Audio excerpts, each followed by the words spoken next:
All right, guys, let's jump into the second part of the process. It's our pre-screening process. This is when you've made the sale, you did everything on the application, you uploaded the deal to the agent workspace, you put the correct sales notes on it.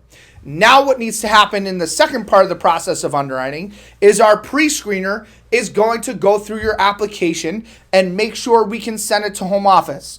They are going to determine whether it's sent as a standard submit or a trial, right? So there's a couple things that the in-home underwriter, our in-house underwriter here at the agency, is going to be looking for on your applications.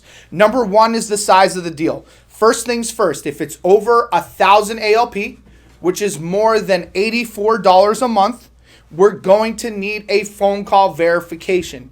Keep in mind that our in-house underwriter currently is going to be calling from a 978 number. Okay, so you can let your clients know that that's going to happen if you write over anything over 1,000 ALP, anything over $84 a month. If they do not get in touch with your client, they're going to send a text saying why they're calling and why they need to get in touch with your client, okay? Now, when our in-house underwriter does the verification phone call, they're going to go over three things with your client. First and foremost, they want to make sure that your clients understand the coverage. Number two, that they're comfortable with the premium. And number three, the in-house underwriter is quickly going to re-ask the medical questions to make sure we have everything that we need, okay? Now, otherwise on the application, our in-house underwriter is looking for a few things. They're looking for complete and accurate questionnaires. They're gonna look at the height, weight. They're going to look at the banking information, make sure everything looks correctly. They're going to look at page 2 at the bottom for the correct notes for what kind of signature was collected. Remember, there are 3 types of signatures that we do. Whether it was in-house or in-person, it was just signed by the client, or if it was virtual, which one of the 3 virtual signatures did you do with the client? Another thing that they're going to look for is residency. Is there a social security number on the application? If there isn't a social security number, is the residency questionnaire filled in correctly?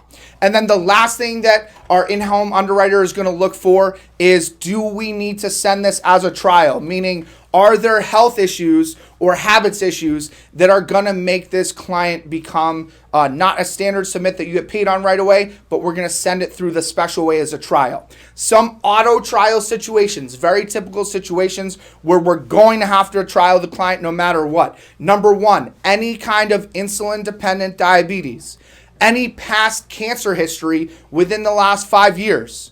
Same thing, in the last 5 years, any history of a heart attack or a stroke. If someone is taking 3 medications for the same health issue, all right? Now, if someone also takes a total medication of over 1,000 milligrams for a health issue, the second and last thing would be height, weight over a table 6.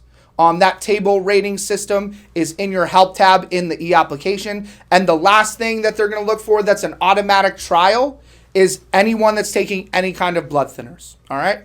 So guys, once our underwriter in-house determines all those things, she's either going to send your deal one of 2 ways.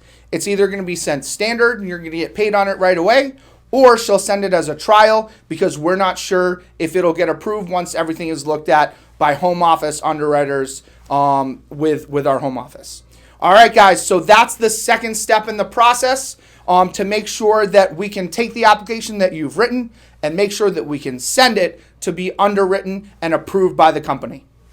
Later.